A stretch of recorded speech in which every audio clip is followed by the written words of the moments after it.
Philippians 4:13. Christ gives me the strength to face anything. Other versions say, I can do all things through Him who gives me strength. What to do with your personal weaknesses? Maraming kahinaan ng tao o maraming ginuguni-guni na kahinaan? Ano ang marapat gawin dito? Panginoon, salamat po dahil kayo ang aming lakas. Salamat sa inyong paglilinis. Salamat sa inyong liwanag. Ngayon, Panginoon, humihingi kami ng inyong pagpapala, karunungan, kaliwanagan. Buksan niyo ang aming isip at puso. Maunawa ang maraming bagay na kuminsan ay nagpapabigat sa aming buhay na dapat naman sana ay hindi. Teach us. Be our preacher, our teacher, and healer. We seek you, Father, in the name of your Son, Jesus our Lord and our friend. What to do with your personal weakness? Know and acknowledge your weakness. Kilalanin, alamin at tanggapin ang mga kahinaan. Romans 7:18, I know that my selfish desires won't let me do anything that is good. Even when I want to do right, I cannot. Yan ang sinasabi ni Pablo, kahit gusto kong gawin ang tama, hindi ko nagagawa. Kahit anong mabuting gawin ko, hindi yun ang aking laging nagagawa. Kinikilala ang kahinaan, kinikilala maging ang pagkakamali. 2 Corinthians 11:27-29, I have worked and struggled and spent many sleepless nights. I have gone hungry and thirsty and often had nothing to eat. I have been cold from not having enough clothes to keep me warm. Besides everything else, each day I am burdened down, worrying about all the churches. When others are weak, I am weak too. When others are tricked into sin, I get angry. So Paul speaks here, acknowledging his weaknesses, his shortcomings, and his very weak human nature, in spite of his great calling and great office. Strengthen your weakness with training and practice. Matapos sa ating makilala, masuri, maihayag ang ating mga kahinaan, ito'y palakasin sa mamamagitan ng pagsasanay. Pagsasanay, maging ang mga athletes, lumalakas sa pagsasanay. Ang mahina ay lumalakas at yung malakas ay lalong lumalakas kung nagsasanay. Spiritual practice. 1 Corinthians 9:7, I keep my body under control and make it my slave. That is physical practice, which is a metaphor also for spiritual practice. Sinasanay natin ang ating ugali. Sinasanay ang asal. Sinasanay ang kilos para maitama ang mali, maituwid ang liko, at mapaganda ang hindi maganda. 1 Timothy 4:8, exercise is good for your body, but religion helps you in every way. It promises life now and forever. So here, yung dalawang uri ng exercise ay pinapakita, physical exercise and spiritual exercise through the practice of correct religion. Makikita natin na laging kailangan ng pagsasanay sa anumang larangan ng buhay. What to do with your personal weakness? Strengthen your weakness with supplementation from other people. May mga kahinaan tayo na talagang kahinaan natin kahit anong pagsasanay at practice ang gawin mo, kahinaan siya talaga. Kaya kailangan tayong humugot ng lakas mula sa ibang taong nasa paligid natin na yung ating kahinaan ang kanilang lakas. Kaya maganda na ang mag-asawa, magkaiba ng mga strengths, magkakaiba rin ng weaknesses, at hindi mo pipilitin yung strength mo ay maging strength niya, kundi yung strength mo ang ibibigay mo sa kanya. At yung weakness mo ay pupunan niya ng kanyang sariling strength. Hindi kailangan magkamukha kayo para kayo magkasundo, mas magkaiba, mas tugma, kasi magkakatulungan kayo sa mga kahinaan. Kung meron tayong kapatid na napakagaling sa isang larangan ng buhay, siya ang ating aasahan, at sa ibang larangan naman, aasa siya sa atin. This is the very concept of the church. Iba-ibang gifts, iba-ibang kakayanan, iba-ibang karunungan, iba-ibang mga katangian, pinagsasama-sama para magkatulong-tulungan. Hindi mo pipilit yung galing mo na makita mo sa iba. Hindi mo ipipilit na yung husay mo ay maging husay ng iba, kasi kaya ka nga nandyan at mahusay sa ganyang bagay para matakpan, matulungan, masuportahan yung hina ng iba, at yung hina mo naman ay susuportahan ng galing nila. God is not a God of sameness, but God of variety. And in our unity, we find completion through the ministrations of each other and to each other. Kailangan natin ng isa't isa. Ecclesiastes 4:9, you are better having a friend than to be all alone, because then you will get more enjoyment out of what you earn. Mas mainam daw na may kaibigan, may kasama, may katuwang, kaysa nag-iisa ka. At kung malakas ang iyong kita, marami kang resources, mas mainam na marami kang kaibigan, share it with them. Kung gusto mong lumakad, wala silang pera, ilibre mo, edi mas masaya ka, nagamit mo ang iyong pera, kaysa nandun yung pera mo sa lalagyan, nag-iisa ka naman. Mahalaga yung pagkasama-sama. It is the very essence of spirituality, unity. So, give help. And that is strengthening others and also yourself. What is so miraculous about helping others is that it also helps us. Pag tayo yung matulungin sa iba, natutulungan din natin sarili. Pag nagpapasaya tayo ng iba, sumasaya din tayo. Pag nagbibigay tayo, napapayaman din tayo ng pagbibigay na yun. Kaya napakahalagang exercise yung pagtulong sa kapwa. At kung ano ang iyong galing, yun na ibigay mo sa iyong kapwa. Kaya sa isang pamilya, kung minsan ay napakagaling mong kumita, marami kang kita, yun ang role mo. Financial support sa mga kulang ang finances, pero yung kulang ang finances, may ibang galing din yan. Kailangan i-contribute din nila yung galing nila sa pamilya, hindi tagatanggap lang sila ng pera. So kung mayroong isang member ng family na na-o-hospital, nagkakasakit, mayroong nagsusuporta dyan sa pera kasi mas marami siyang pera, yung iba naman, ang suporta nila, warm body. Sila yung nag-aalaga, sila yung nag-iintindi, sila yung bili dito, lakad noon, takbo dito. Yun ang kontribusyon nila. Kanya-kanyang kontribusyon sa pag-aalagaan ng mga mahal natin sa buhay. 1 Corinthians 12:7, now to each one the manifestation of the Spirit is given for the common good. Bawat isa sa church, merong spiritual gift. Ibinigay yun sa kanya ng Diyos para sa ikabubuti ng buong kapatiran, hindi lang sa kanyang sarili. Kaya kahit sa church, meron talaga na gifted with a lot of money, so sila yung mas maraming ibinibigay na financial supports and needs. Yun namang mga hindi masyadong gifted with a lot of money, they're gifted with time, with energy, with effort. So sila naman to ngayong laging nandun, nagtatrabaho, kumikilos, habang yung kapatid nila na nagdo-donate ay busy gumagawa ng pera sa pagnenegosyo. Nagkakatulong-tulungan. Kanya-kanyang papel sa buhay. Yung magaling kumanta, kailangan kumanta para yung mga taong hindi ganun kagalingan, ma-edify sa kanyang music. Yung mahusay mag-organize, siya ang nagtitipon-tipon ng mga gawain, para yung hindi masyadong mahusay mag-organize, sasali na lang. Susunod na lang, kanya-kanya ng papel sa buhay. Kung ganon, ang kahinaan ay nagiging lakas kung humuhugot ng lakas mula sa iba na binigyan ng Diyos ng lakas doon sa bahagi ng buhay na ikaw ay mahina. At bilang ganti, yung lakas mo naman ay ibinibigay mo sa ibang mahihina. Kaya pag nagsasama-sama sa fellowship, ang ending lahat lumalakas. Lahat lumalago, everybody is edified. 1 Corinthians 14:12, so with yourselves, since you are eager for spiritual gifts, strive to excel in them for building up the church. Ano man ang galing mo, ano man ang husay mo, total gusto mo maging mahusay, gusto mo maging outstanding, magpakahusay-husay ka para sa ikabubuti ng kapatiran, hindi lang ng iyong sarili. Sapagkat ang tunay mong pamilya ay ang pamilya ng Diyos, kung saan ang pinuno ay si Jesus mismo.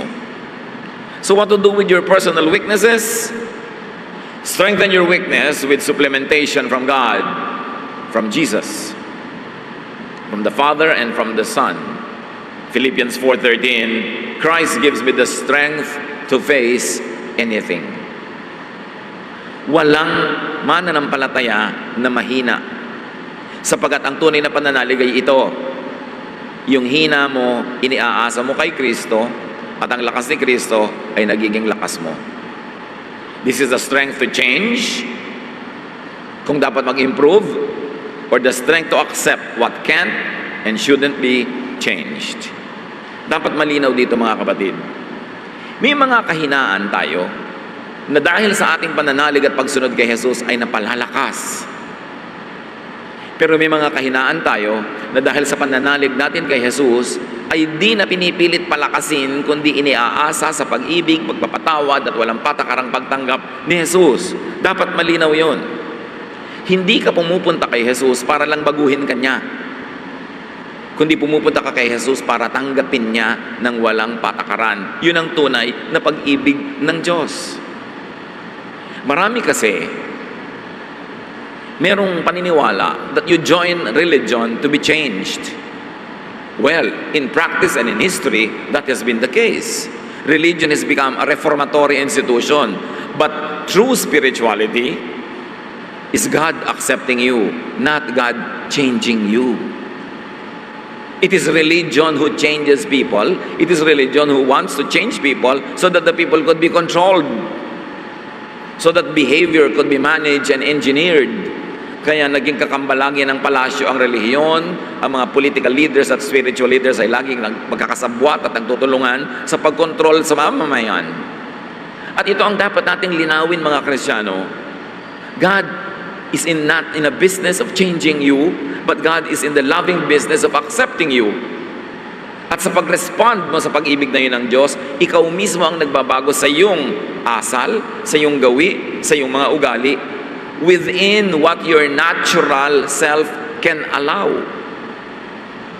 Minsan, sobrang expectation natin, naku, sumali ka sa church namin, lalamig ang ulo mo. Sumali ka sa church natin, magbabago ka, titigil ka ng mga bisyo mo, magiging ganito ka, magiging ganon ka. Kaya tuloy, ang laki ng pressure sa mga tao pag sumasali sila sa church.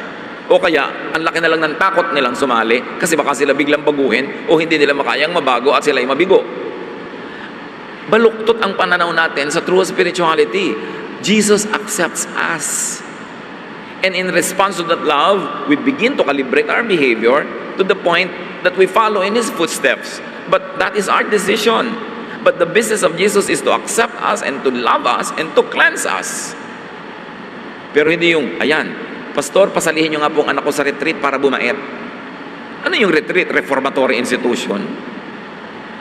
Yung husband ko po, puntahan nyo para maipag-pray nyo para magbago. Baluktot ang mga pananaw natin sa religious activity or spiritual activity. Dinadala natin ang mga mahal natin sa buhay sa Diyos para makatanggap sila ng walang patakarang pagtanggap at pagmamahal, pagpapatawad, pag-ibig ng Diyos. Hindi para biglan sila ng pressure na magbago. Kaya madalas bigo. O kaya magre-retreat, nagbabago lang ng 2 linggo, tapos babalik uli yung totoo. Kasi ang pwede lang maging pagbabago ng tao, yung sang-ayon sa kanyang natural self. Hindi mo pwedeng baguhin ang isang tao laban sa original way that the person was created by God. Can a leopard change its spots? Can an Ethiopian change his skin? Sabi sa Bible, the obvious answer is no. You don't go to religion to be changed. You go to God to be accepted and for you to feel that love. And in response to that love, you begin to fine-tune, to calibrate, to improve your behavior within your nature. But religious activity or membership cannot change your nature. Because yung nature mo, Diyos ang gumawa nun. Dapat malinaw yun para hindi sobrang pressure sa atin when we become a member of a spiritual community at hindi rin sobrang pressure na ibinibigay natin sa iba. O ano? 3 taon ka nang nagba-Bible study, takot ka pa rin sa dilim. We expect people to change overnight just because nagbukas ng Bible, just because umattend ng church. O ano? Sunday school ka ng Sunday school dyan, malululain ka pa rin, may phobia ka pa rin, natatakot ka pa rin. Tuloy sobrang pressure ang binibigay natin sa kapwa at marami napipilitang magpanggap para lang magmukhang oo nga, nagbago na sila. Tapos pag lumabas yung totoo nila uli, machichismis, nagbabackslide. Kaya napaka-oppressive kasama ang mga baluktot ang mga pananalig. Ang hirap nilang kasama kasi hindi nila naiintindihan na ang Diyos ay nagpapatawad, hindi nagbabago ng tao. Kasi kung ang Diyos ang nagbabago ng tao, di Diyos dapat ang managot sa lahat ng hindi nagbago. Kasi siya pala ang nagbabago ng tao, di lahat ng hindi nagbago, siya ang may gawa. No, God accepts and loves us. Warts, wounds, scars, and all. That is the love of God through Jesus that even Christians do not understand. Sobra tayong nagiging legalistic. Oh, member ka na dito, dapat ganito ka na, dapat ganun ka na, dapat ganun ka na. Puro mga panlabas at mga behavioral changes ang inaatupag natin, samantalang ang business ng Diyos ay mag-heal, magpagaling sa pamamagitan ng pagtanggap, pag-ibig, pagpapatawad. Pati si Pablo, na napakalaki ng ministry, maraming mga hindi na bago sa kanya. 2 Corinthians 12:6-9. Even if I should choose to boast, I would not be a fool because I would be speaking the truth. But I refrain so no one will think more of me than what is warranted by what I do or say, or because of those surpassingly great revelations. Si Pablo, dinala ng Diyos sa ikatatlong langit, to the third heaven. Binigyan siya ng mga revelation na hindi nabigay sa mga original 12 apostles. Ang dami-dami niyang nalaman na higit sa nalaman ng mga kasama ni Jesus at susunod-sunod sa kanya sa earthly life ni Jesus. Pero sabi niya, kahit ganitong surpassing ang revelation na binigay sa akin, marami pa rin akong weaknesses. Marami pa rin akong hindi na bago. At yun ay tinatanggap ko na lang. At iniaasa ko na lang yun kay Jesus. So, but therefore, in order to keep me from becoming conceited, I was given a thorn in my flesh, a messenger of Satan, to torment me. Walang lubos na nakaunawa kung ano yung thorn in the flesh. Pero ang sinasabi ni Pablo, meron akong kahinaan, meron akong kapintasan, meron akong pagdurusa na inihalalapit ko sa Diyos na alisin niya, pero hindi niya inalis. Sa kabila ng katotohanan na ako'y binigyan niya ng great revelation, napakahusay ng ibinigay niya sa aking ministry, pero sabi niya, sa makatuwid, pinanatili ng Diyos itong aking matatawag ng ibang kapintasan o kahinaan para ma-check ang pride ko. Kasi sobrang ibinigay sa akin ng spiritual gift. So binigyan ito ng kapintasan o kahinaan, maging kapintasan sa tingin lang ng iba, para hindi naman ako sobrang yumabang. Para may weakness pa rin ako. Para ako'y laging umaasa sa Diyos. Sabi niya, 3 times, I pleaded with the Lord to take it away from me. But He said to me, my grace is sufficient for you, for my power is made perfect in weakness. Therefore, I will boast all the more gladly about my weaknesses, so that Christ's power may rest on me. Ang linaw. Sabi niya, napakadakila ng ministry ibinigay sa akin, ang katalinuhan, ang revelation na binigay sa akin, grabe. Pero sa kabila nun, meron namang ibinigay sa akin na kahinaan. At kiusap ko na ito 3 beses. Pero ang sagot ng Diyos, hayaan mong manatili ang iyong kahinaan para aasa ka pa rin sa akin. Kahit napaka-great ng gift sa iyo, kahit napaka-great ng ministry sa iyo, aasa ka pa rin sa pangunawa, aasa ka pa rin sa kabaitan ng kapwa. Kasi meron kang ang kahinaan o kapintasan. It was part of the package. Hindi yun inalis ng Diyos. So huwag niyong asahan na kung lang kayo ay lumapit kay Jesus, tumanggap kay Jesus, naging member ng isang religious community, ay lahat ng weaknesses ay matatanggal. Meron kang sinasadya ng Diyos na iwan doon para wag kang yumabang, para lalo kang umasa sa Kanya, tulad kay Paul. 2 Corinthians 12:10, yes, I am glad to be weak, if it is for Christ, because when I am weak, I am strong. Sa inyo, may kahinaan ako. Mayroong kulang, may kapintasan, pero habang iniaasa ko sa Diyos yon, nagiging lakas ko yon, kasi yun ang nagiging entry point ng Diyos sa buhay ko. Mahirap kasi maging entry point ng Diyos sa atin yung ating strength, lalo't kung napapayabang na tayo, nagiging mapagmataas, pero yung weakness mo na lagi mong iniaasa sa Diyos, yun ang pinakamadaling entry point ng Diyos into your life. So, don't expect yourself to be strong in every area, and don't expect others to be strong in every area, because in God's infinite wisdom, He has allowed this thorn in the flesh, not only in Paul, but in many of us. At doon tayo aasa sa Kanyang pag-ibig, sa Kanyang pagtaguyod, at sa Kanyang patuloy na pagmamahal. Then after doing what you could to change or to improve, accept your weakness. Meron tayong weakness, i-identify mo yan. Magpa-practice ka, gagawin mo ang iyong magagawa para yan ay mag-improve, para yan palakasin. Pero kung nagawa mo na yung sagad, nagsikap ka na baguhin ang isang bagay, palakasin ang isang kahinaan, at kahinaan pa rin yun, pwes tanggapin mo na part yon ng iyong buhay, at magiging part yon ng iyong definition of who you are, at maaaring maging springboard pa yon for your ministry. 2 Corinthians 12:7, of course I am now referring to the wonderful things I saw. Out of Satan's angels, one of Satan's angels was sent to make me suffer terribly, so that I would not feel too proud. Another version saying the same thing, sabi ni Pablo, naku, may kahinaan pa rin ako talaga, at yun ay tatanggapin ko na, at maaaring yan ang maging sanhi para hindi naman ako maging mayabang. So maging mga dakilang mga alagad ng Diyos, may mga thorn in the flesh, may kahinaan, at kung gusto bang alisin nyo ng Diyos, hindi ba niya maalis? Pero kung nandun pa rin yun, kalooban ng Panginoon. Ito ang isa nating dapat maintindihan at matanggap, na may mga weaknesses ang tao na hindi Diyos ang mag-aalis sapagkat siya ang pumayag na nandun yun. Mahiwaga ang paraan ng pag-isip ng Diyos, at hindi natin siya dapat itulad sa ating mga tao. Na kung tayo lang ang Diyos, babaguhin natin ang lahat ng tao. Pero hindi ganun ang ginagawa ng Diyos, at mas malinaw yon, mas luluwag sa ating dibdib na tanggapin ang ating mga sarili at ang ating kapwa. So accept yourself as God created you. Matapos mong sikapin na improvein ang sarili, pero kung hanggang doon at hanggang doon lang talaga ang nangyayari, accept yourself. Accept your natural self. And this is what it means to have the peace of Jesus. Habang nakikipagtunggali ka sa iyong sarili, habang nire-reject mo ang iyong sarili at ang iyong kapwa, hindi ka magkakaroon ng kapayapaan.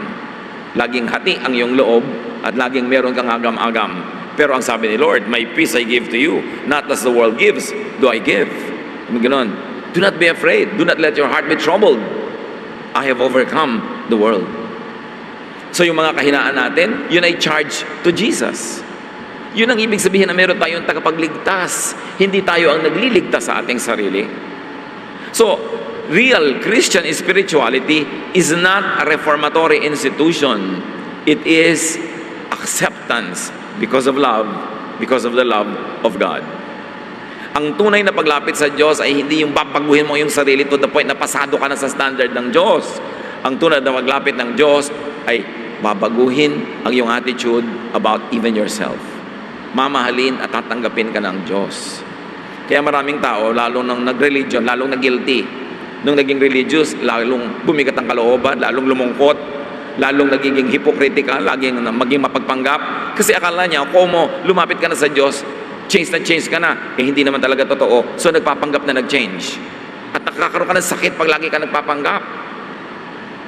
You don't change the brothers and the sisters. You accept and love them. And that love is what will inspire them to become the better versions of their own selves. Not to be the copy of another person, but to be the better version, the best version of their own natural selves. Dapat kung tayo yung mga kapatid sa Panginoon, pag nandyan tayo, yung mga tao are at ease to be true, to be real, to be themselves. Hindi yung pag nandyan ka, nagpapanggap sila, nagbabanal-banalan dahil baka hindi sila pumasa sa iyong pihikang mga standards.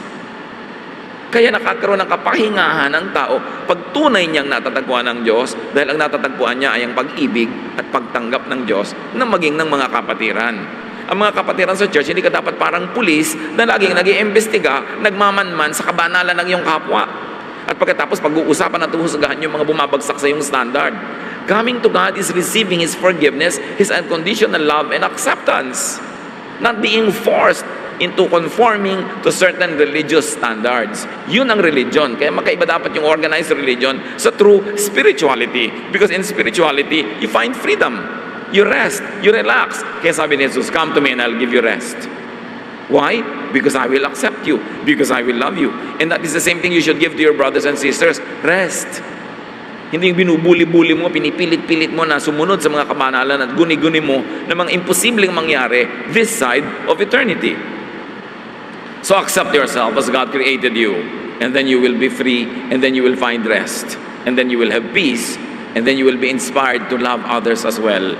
Psalm 139:14, I praise you because of the wonderful way you created me. Everything you do is marvelous. Of this I have no doubt. And everything includes yourself and myself. Ang tunay na espiritualidad, hindi mo pinipilit baguhin ang iyong kapwa, kundi natatanggap mo siya ng may pag-ibig, pangunawa, pagmamahal.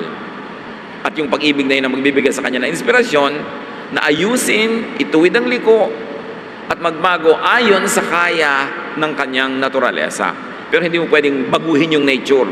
Kailangan ipanganak na uli yun at ulitin ang design. So, God does not change people. Kung may babaguhin ng Diyos, mga paminsan-minsan, himala. Pero don't expect that. Hindi yung, ayan, sumali ka na sa amin, dapat magbago ka na. Dapat sumali ka na sa amin, therefore tatanggapin ka namin. Yun. Hindi baligtad. God accepts and loves people. It is people who change their behavior as much as their nature would allow. It is people who decide to change their lifestyles as a response to stimulus, very especially to the stimulus of love. Kung binabago ng tao ang lifestyle niya, dapat response niya sa pag-ibig ng Diyos, hindi response niya sa takot na madisiplina at matiwalag. Kasi takot lang yun. Walang kwenta yung ginagawa out of fear. So, importante nating isipin yan. When people become spiritual and change, it is usually in response to God's love, not to disciplinary measures of the church. Panglabas lang yun, nagiging pampaimbabaw. It is always important. So live with and live in spite of your weakness. Kung nagawa mo na ang project mo, na-improve ang sarili, ayusin, at hanggang doon lang yon, pues itahimik mo ang iyong puso, live with it, and live in spite of it. At laging ipaalala sa sarili ang Philippians 4:13, I can do all things through Him who strengthens me. Yes, that is my weakness. But because of Christ's love, that also becomes my strength. Because now, in this weakness, I put Jesus, I put His love, I put the love of God the Father, and then that becomes a strength. Not my strength, but the strength of God through Jesus that I enjoy because Jesus is in my heart. And then focus and operate on your strength.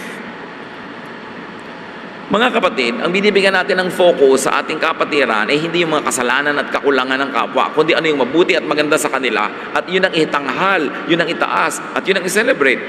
Philippians 3:13, my friends, I don't feel I have already arrived, but I forget what is behind, and I struggle for what is ahead. Kinakalimutan ko na yung tapos na. Ang sinisikap ko na lang ay yung darating pa.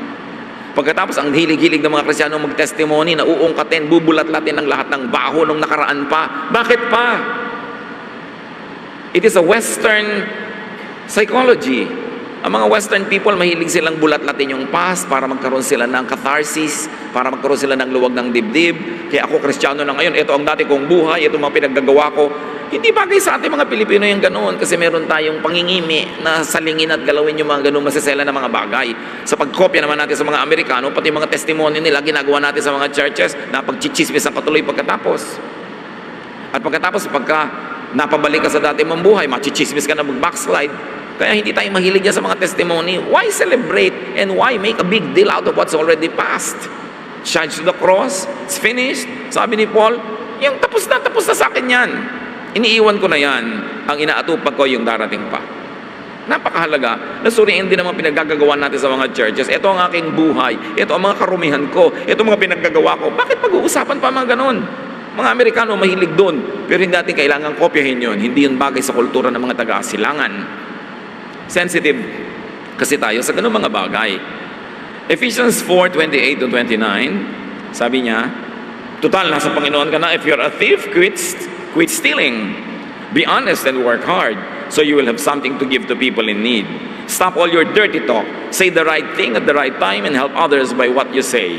So ang mga pagbabago dito, behavioral, yung actual things that people do, pero hindi binabago yung kaloob-looban ng kaibuturan ng iyong puso. Kung talagang mahilig ka na kumain ng ganito, hindi kailangang baguhin yon. Kung talagang ikaw ay artistic, hindi kailangan tanggalin yon. Kung hindi ka artistic, hindi kailangang palitan yon. Yung basic nature mo, hindi yun binabago.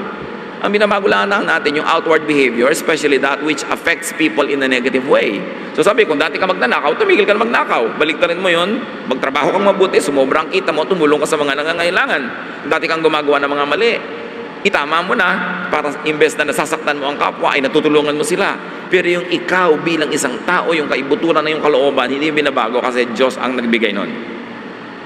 We should know what can be changed and improved, and we should know what should be accepted and even celebrated para magkaroon tayo ng katahimikan sa ating puso. Accept others as God created them. So you don't accept only yourself, but others as well. Ephesians 2:10, God planned for us to do good things and to live as He always wanted us to live. That is why He sent Christ to make us what we are. So pag na-appreciate mo na nilikha ka ng Diyos, at kung may pinayagan siyang sa tingin ng iba ay weakness, ay nandyan pa, ma-appreciate mo pa rin yun na merong katuturan at kabuluhan yun, din mapapayapa ang iyong loob, and you will stop struggling with yourself all the time. John 13:34-35, but I am giving you a new command. You must love each other, just as I have loved you. If you love each other, everyone will know that you are my disciples. Walang sumama kay Jesus sa sinabihan niya, aba, magbago ka muna bago ka sumama sa amin. Perfect ka ba bago ka sumama sa amin? Wala ka bang kasalanan? Tinanggap niya ang lahat. At sa pagtagal ng panahon, kapiling si Jesus, people improved and improved and improved in response to His love. But the first act is to accept them and love them. At ganun ang dapat nating ibigay sa kapwa, maging sa ating sarili. Accept people as victims, as products of their personal circumstances. Marami mga tao kaya sila nagkaganyan, biktima. Luke 19, verse 10, the Son of Man came to look for and to save people who are lost. So you begin with that people are lost. And Jesus seeks them out to find them, to love them, to heal them, not to change them. Minsan may nadaanan ako isang Christian bookstore, nakalagay, books that will change your life. Yun agad ang idea natin, come here and be changed. Yun ang idea ng religion eh. Pero si Jesus, come and I'll accept you as you are. And then, you can become the better version of yourself in response to my love, in response to the strengthening that you will receive. But being changed is not a requirement. Meron pa ngang sobrang mga conservative churches, magpapa-youth camp, yung mga member nila magdadala ng pinsan, kaibigan na youth, tapos nire-reject nila dahil hindi nila gusto yung suot, hindi nila gusto yung kulay ng buhok ng kabataan, hindi nila gusto yung itsura. Aaten pa lang nga, gusto mo, mukhang santo na. Ganun ang mga religion. Kaya yung mga tao ayaw na tuloy, natatakot.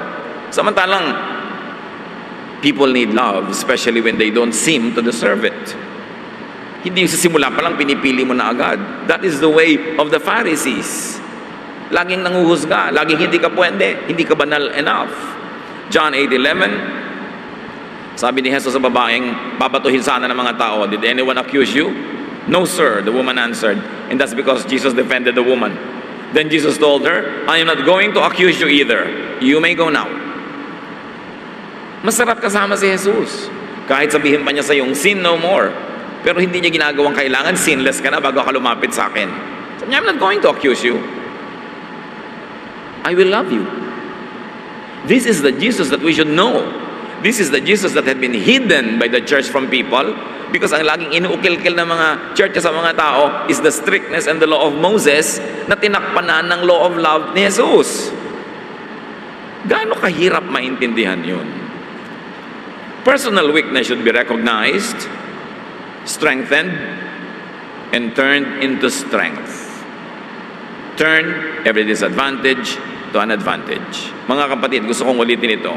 Kung meron kayong weakness, sa tingin nyo weakness, do what you can to strengthen it. And after you have done what you could, may natira pa rin o nandun pa rin siya, tanggapin nyo, manahimik kayo, live with it, live in spite of it, surrender it to Jesus, and depend on the love of Jesus. Ephesians 4:31-32, stop being bitter and angry and mad at others. Don't yell at one another or curse each other or even be rude. Instead, be kind and merciful, forgive others, just as God forgave you because of Christ. So you apply this to other people and apply this to yourself. Let the love of God through Jesus prevail. Personal weaknesses should be accepted and lived with after you have done what you could to improve on them. Ecclesiastes 3:11-12, and he puts questions in our minds about the past and the future. I know the best thing we can do is to always enjoy life. Do not problematize life. Do not over-problematize even your perceived weaknesses. Surrender it to the Lord and it will become a strength. Or surrender it to the love of Jesus and you will find acceptance, and you will also find self-acceptance. Enjoy life because of your strength. Enjoy life in spite of your weaknesses. God loves you anyway.